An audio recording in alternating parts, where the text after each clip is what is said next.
right, Friday, the eve of a long weekend. Hopefully you're in a great mood, and we will get you into an even better mood when we hook you up throughout the morning with the following. We got tickets all over the place to get you into the Sparks game tonight. Caitlin Clark, Phenom, will be coming to California, SoCal, for her first time as her team, the Indiana Fevers, battles the Los Angeles Sparks. We got the KROQ suite. Allie will be there. She's very excited. Huge proponent of WNBA basketball, and she likes to tell you which players she would want to have sex with. You can go to the game tonight. We'll get you into that. We got tickets pretty much every hour to hang out tonight in the KROQ suite for that game.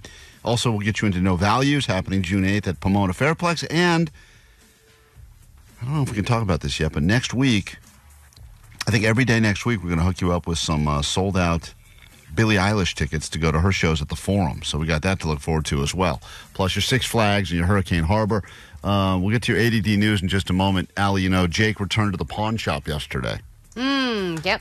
And he brought with him a box of crap. It's always his crap. And we'll get to this later this morning, but everyone loves it when Jake goes to the pawn shop. And here's just a tease of what we can look forward to. Show you this. You know how, like, Shohei bobblehead is going for a lot of money on eBay? Yeah. Oh, it is. This is a Jim from The Office bobblehead.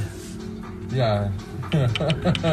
So that's not Mama he's talking to. I don't know who he's trying to sell to, but he does bring in a bunch of crap, and let's find out if he actually made a sale at the pawn shop. It's his favorite place to go. But first, things going on in the world you should probably know about. By the way, it's a great selling technique to present someone with a really, really valuable bobblehead and then immediately give them away crappier version of that thing. Yeah, if you had the Shohei bobblehead from Dodger Stadium, those are reselling on eBay for thousands of dollars. Well, here's one that's not in demand at all. Here's not Thanks. Shohei. This is one of the I gotta work with what I have, man. I get it. Great technique. Yeah. I want to know if it worked. Yeah, that's the opposite of if he just goes, let's get him in with this huge promise, and then here you go. Let's get to your news. Grab your Adderall. It's time for ADD News. My doctor gave me a lollipop. So if you've bought tickets to a show in the last year, you've noticed the ticket buying experience is very different now than it was then. With some bigger shows like Taylor Swift's Eras Tour, it's been either impossible to get tickets, it's crazy expensive with a bunch of fees, or the tickets are already bought by a bunch of bots. And music fans have been kind of swearing revenge over the last year, and now it seems to finally be happening. Ticketmaster is being sued. And I mean, they are being sued a lot. They're being sued by the U.S. government, by several different states. 30 different state and district attorneys are involved in this lawsuit, and it's a giant antitrust lawsuit. What they want is a trial by jury followed by a breakup of the entire company. And if they are successful in that, they hope that they would break up this monopoly over the ticketing industry, because for a lot of these shows, you have to go to Ticketmaster. There's kind of nowhere else you can go. And if you go to the other ticket sites, it's kind of just resale from Ticketmaster. So a lot of them feel like they don't have any other option, or they have to get a Capital One card or a this or a that in order to buy tickets to shows they want to go to. Now, I know a lot of the artists that have been speaking out about this claim that they also feel like it's mafioso in the sense where they are told we will only put you up in a venue. Like, if you need venues to play your shows. Yeah, they would do deals with venues to basically, like, block out an artist if they weren't down with the process, and right? There's quite a few now that are speaking out, and they're saying, like, I know this probably ended up costing me money and made it really difficult, but I had to buy myself out to even have any sort of semblance of being able to, you know, stand a chance, because they claimed, and I'm sure it's different deals across the board depending on the band, artist, whatever, but they claimed that they would have had to have worked almost every week of the year performing to even be able to pay back what they owed. What? Because they get these deals in place. Now, I don't once again know the inner workings. I'm way not smart enough to figure that out. Well, it's extremely complicated, and I bet that's why it's taken this long for these lawsuits to finally happen, and I think this probably will last a long time. I'm sure there's like billions of paperwork to go through. But break it down like this. You're a band, and you realize a fan of yours had to pay, let's just say, $250 to see you. And of that $250, you're getting like $50. As the band, you're getting maybe even less than that, like $20, and you owe some of that back.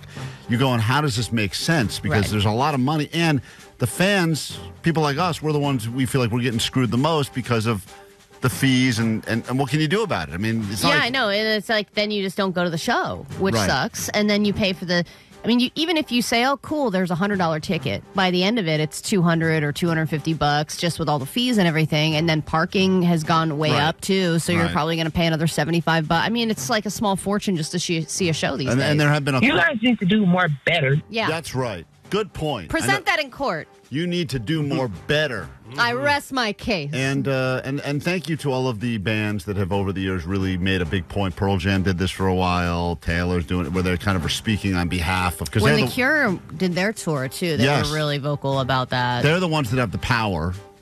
And unfortunately, we're just the people in the process. But that's why we love giving you tickets for free, because no fees, no nothing. Just tickets. Rare these days. All right, it seems like a miracle when a plane lands safely lately. There's any number of things now. Bad turbulence, the Boeing plane problems, emergency landings, and diversions seem like they're happening every day. But one thing that I'm sort of loving is that now the coverage of these events is getting way more intense. They have live helicopter reporting of the incidents, and there was an emergency landing that happened at LAX, and just like a police chase, they have live helicopter reporting going on at the scene. We were just watching this JetBlue making a landing here at LAX. It was declared an emergency. We're not clear exactly what the emergency was. It made that emergency call and that U-turn and coming back into LAX. You can see it just landing. It had hydraulic issues. That's what we're just finding out right now. But we're going to keep an eye on it for sure, because you can see right there the fire department they are moving. Hold on, if you play all of that, the guy at some point he wasn't convinced that he was following the right plane. Yep. He goes, I think, wait a minute. That's why I love the helicopter reporting, because it's just so fast. At some point he goes, I think that was just a regular plane making a regular landing. Yeah, that was just a plane making a U-turn. Don't know where the other plane is. It already landed. Yep, I don't think the fire truck is. Oh, there it is. Yep, so great. So great. All right, vending machines, obviously not as lucrative as we thought they would be. It depends on the location, right? And if you're Whatever happened to the vending machine you were going to buy us for our Christmas gift? Well, I was going to get that one, but then Surfer Jay in the building said that he has one in his garage that's fully working and it's vintage. So he just needs to find a way to get it in here, and we're going to put it in the company kitchen. Am I crazy? He has to find a way. If he's giving it to us, shouldn't we go pick it up somehow? Omar, didn't Allie claim that she wasn't? It won't fit in my Subaru, Omar. What am I going to do? Hold on. I believe Allie said to us all on Christmas, I'm not giving you Christmas gifts because the gift I'm giving you is the gift of unlimited profit potential. That's right. Because but did you say that, Allie? I did, but then because I didn't buy that vending machine, I bought you guys gifts. You did? Yes. You don't remember the gifts I got you? No. Oh, yeah, she bought me some Magic the Gathering cards she bought from like a troll underneath a bridge. No, it was that's right. I got some vintage Christmas ornaments from Coca-Cola. Yeah. I got a vintage camera. Yep, it was all cool. Vintage was the theme. By the way, it's great when Allie... Goodwill. Allie gave everyone her garbage and called it vintage. Yeah, I think yours was the only one that was not vintage because I knew you'd see right through it. Yeah, smart. Anyway, the reason I bring up vending machines is because Airheads has created the world's first underwater vending machine. I saw this. Yeah. That's cool. And I thought it was just like a commercial and a gimmick, but it's a functioning underwater vending machine. And it only dispenses Airheads, but if you put this thing underwater, and you can buy them, there's a limited amount of them, you can buy them for $7,000, and it includes a lifetime supply of Airheads to go with it. But you put it underwater, and it doesn't take money. It'll ask you to do things underwater. So it'll be like, do a flip, have a tea party, do like different, twirls and stuff in order to like prove that you're having fun under the water, and then it'll shoot out Airheads. It's designed to help everyone have more fun in the pool this summer. That's right. Klein. Allie. Chef. KROQ. Klein Alley Show. KROQ. Pack your patience. We have a travel expert joining us in just a few moments. The only thing we're going to try to do is get this guy to utter the phrase that Omar hates so much. I'm sure he will, because I feel like they have to say it, especially on the Friday before Memorial Day weekend. So we got that to get to. We also got your No Values tickets coming up in just a second. But first, your news. Here she is, ADD News Time on KROQ. Grab your Adderall. It's time for ADD News. Oh, wait. You mean this isn't a true crime podcast? I'm out. So think about the jobs that'll be replaced by robots in the next 10 years. We learned earlier this week that some people are quitting their jobs early because they know they're going to be replaced by robots any day now, and they just want to get ahead of it. But first responders, I would think, would not be one of those jobs. That's one of those things that's just irreplaceable, right? But now I see that the city of Hawthorne will be sending out emergency drones as first responders, just so that they can get there before the actual first responders. Because first responders can get there pretty quick, but a drone can get there in 70 seconds or less. And if they can get there, hover around the situation, be like, and get a better read on what's going on, and then just to kind of like assess everything? Yeah. Like to let everybody know what to expect. Like yeah, what exactly. Does. Allie the assessor. It's a looky-loo drone. Yeah. I'll do it. Allie's going to get replaced by the drones now. Hey, we need someone to look. That's me. That's Allie. I'm the human version. She saved a life yesterday by sitting Here's that drone. You got to power that thing up, man. You gotta charge that drone. You need a peeping drone? I'm all for it. Look, it makes sense when you think about it. I mean, at first I'm like, God, that's so messed up that, you call 911 and then a drone shows up.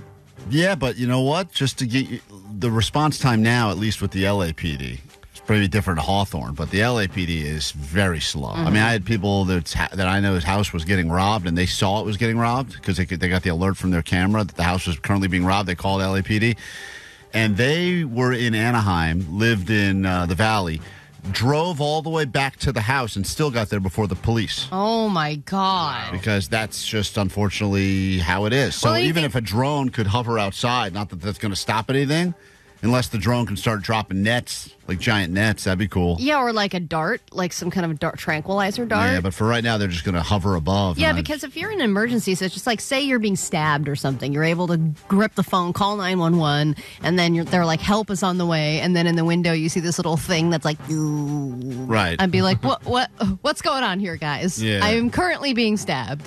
I mean, look, I think it's a good concept for, as Omar said, the first surveillance of the situation. Yeah, and that's what it's mainly supposed to be. It's like, hey, this house is like really on fire, guys. Get here fast. But I mean, they're supposed to be on their way anyway. But I have been hearing a lot of drones will bring us our deliveries. Drones are going to bring us our weed and all. And I still don't feel like I see a lot of drones. I only see the ones that are doing decorations in the sky. I feel like we only see recreational drones. Yeah. I still haven't really seen a lot of the corporate ones. All right, some new trailers have dropped this week to entice you to get your ass into a movie theater this summer. First off, the official trailer for the Beetlejuice sequel has been released, and it comes out in September. Here's a little taste of Beetlejuice. When I was a teenager, a trickster demon terrorized our entire family and tried to force me to marry him. Who's Beetlejuice? Don't ever say that name. Beetlejuice. No, Astrid! I am serious. If you say his name 3 times, he will appear. Beetlejuice. The juice is loose. What was that? Would have been a great. I couldn't find the clip, so I had to. Is that your impression of me? That was my impression of you. I love how things are in your head and you just decided to do it with your mouth. I was thinking how great it would. Omar, I was thinking how. You're just going to play the drop in your own mind? Wait, let's try this. You say Allie's name 3 times. There we go. And then she shows up. Allie Johnson, Allie Johnson, Allie Johnson.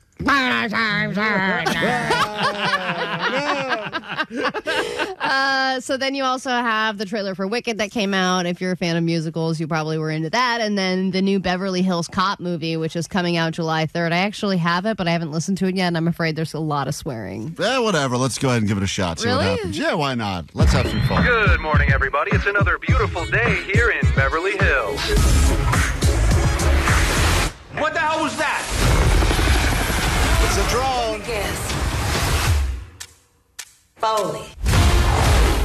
Did you say Foley? Oh, man, I'm so excited. Yeah. That is great. That is great. And then just a quick congrats to stoners. Today you should celebrate because you've dealt with a lot of bad reputation, that you're lazy and that you have no ability to follow through on things. But thanks to your hard work and dedication, I can clearly say that now daily weed use in America has surpassed daily drinking. USA! The number of Americans who use weed just about every day has surpassed the number who drink that often. Congratulations. You kept at it. We did it. Woo! KROQ. Klein. Alley Show. The world famous KROQ. Klein Alley Show. KROQ. Klein Alley Show gets your news. Kick off a brand new hour. The first thing we do when we get into 9 o'clock is get you tickets to Six Flags at Hurricane Harbor. Do that all day long. Next week, got you some sold-out Billie Eilish tickets happening throughout the entire day at KROQ. But right now, if you'd like to join Allie in the KROQ suite, it's lesbian date night. You don't have to be a lesbian. Allie was going to go with her wife. They were going to sit in the KROQ suite and watch Caitlin Clark make her Los Angeles professional basketball debut. The last time Allie sat in a suite at a WNBA game was when I took her to one for her bachelorette party. That's true. And now that she'll be back. So if you'd like to join, or looking for you right now at 800-520-1067 tonight. You, KROQ Suite, supposedly pretzels, and you get to see Caitlin Clark. I don't think there's pretzels. Johnny said pretzels. I was told there's no snacks. I was told they'll give... There's drinks, but no snacks. Yep. Johnny, why did you say pretzels then? They always come with pretzels, and it's by Wetzel's Pretzels. Yeah, Johnny, but They're not doing Ricky it. told me that there was only going to be drinks. You mean make a call? No snacks. You're making... make a call, You're Jake. starting rumors now about pretzels, Johnny, and you were in the same meeting Vanessa was in. Bro, every time we go, they always say no snacks and drinks, but somehow pretzels always appear out of nowhere. Is So Vanessa flying a plane? Why is she getting all... Vanessa's coming for Over now. a hard landing. What's going on there? She's got, She's busy over there. she's pushing me Got a lot away of as side I'm getting hustles. close to the mic. Yeah, it's very, very busy over there. It is a Latino party. You're about to experience a Latino party. Right now, you're about to experience You the need a news. shift on K-Rock, Vanessa. Yeah, Vanessa, give this woman a shift. Let's get to your news now. Grab your Adderall. It's time for ADD News. I'm what they call a problem drinker. Well, another person has left us this week, and Morgan Spurlock might not sound like a familiar name to you, but when I say the guy from Super Size Me, you know exactly who I'm talking about. He died? He died at the age of 53 after complications from cancer. And if you think about it, I knew that guy. I knew him. I interviewed him a few times. Nice guy. Oh, you did? I always thought his movies were always interesting. He ate McDonald's for what? It was 100 days or 30 days? It was 30 days. And if you think about all the TikTok videos now that are like, I ate only Costco hot dogs for a week. He was or the like, first guy. I ate a burger every day for a year. Yeah, he was the first guy who did one of these food challenges. And Super Size Me came out in 2004. And it also was, I think, one of the first documentaries that was like kind of about something fun. Because I feel like documentaries were then always about like whales. Yeah. Well, he became a whale at the end of those 30 days. But then, I think he actually lost weight or something. Yeah, but he would kind of chronicle how it was making him feel, and then it kind of just showed how processed all those foods were, which back in 2004 was like, whoa, McDonald's is processed? I was very jealous when I saw him do that because I was thinking... Like, if you think about it, he was doing it for work reasons, which is the way we get away with a lot of stuff around here. It's for, quote, work. But I was like, this guy gets to wake up with a McGriddle. And then he gets to have a Big Mac. And then he gets to make a movie about it. Oh, man, so cool. Yeah. But he did a couple other things. He did a movie called The Greatest Movie Ever Paid or something. We wanted to see if he could get an entire movie all through sponsorships. He was always like an interesting thinker, that guy. I liked him. Yeah, he was one of the first, I think, original thinkers. I think he had a TV show on FX, too, where he was trying to get people that hated each other to switch places. So like he had like a Klansman move in with like a black family for a week. What? I swear to God. Look that and up. eat cheeseburgers? And they ate a lot of cheeseburgers together. And Everyone has to eat cheeseburgers. Yeah, he did like all this. He did all this stuff that I just always found it very interesting. This guy's dead. He was young too, right? All of those like social media experiments. Kind of 53 is crazy. 53. That is crazy. Damn. Cancer schmancer. That's Not right. this time. This time, cancer won. But what a tribute, usually. I met him a few times. Not this time. No, well, I'm just saying. I don't know what you have to do to become a saint. I kind of looked it up after learning about this, but I imagine no one on the show is anywhere close to qualifying. I didn't even know they were making new saints, but apparently we will now have our first millennial saint, thanks to the Pope. There's this kid, his name is Carlo Acutis, and he is known as God's influencer and the patron saint of the internet.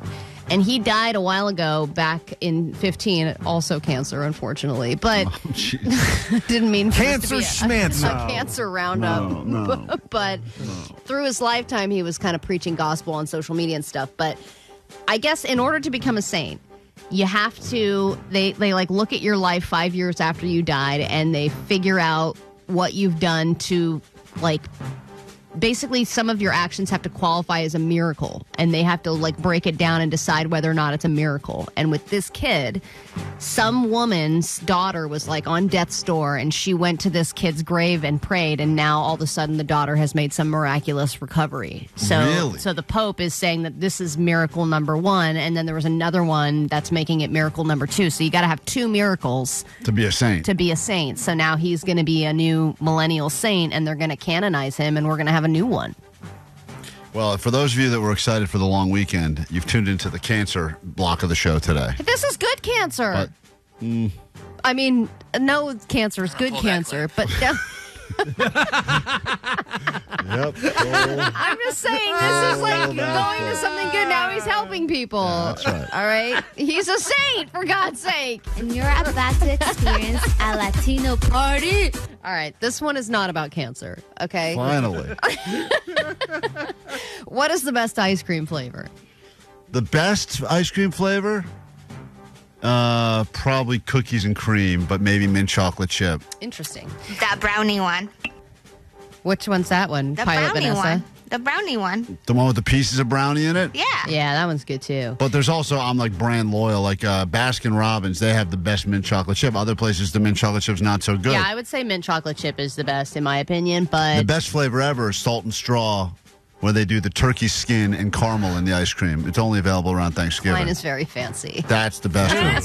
What is that? Everyone I've been to that loves place that turkey didn't have skin that ice flavor. cream. Dude, I'm telling you right now, man, Wow. it's changed The one that's made with flakes of gold and It's turkey great. skin. It's really good. And the fingernails of poor people. $29 a pint. To put some Worth it. Havarti on that? Yeah, oh yeah.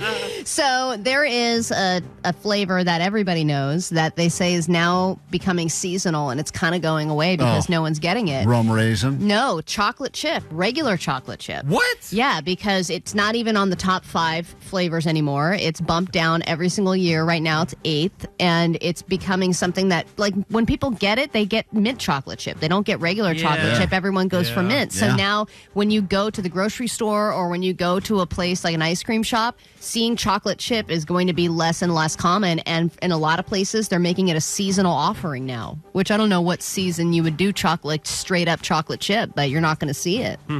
Well, by the way, it has cancer. Yeah, there's your bummer news. Bummer news roundup.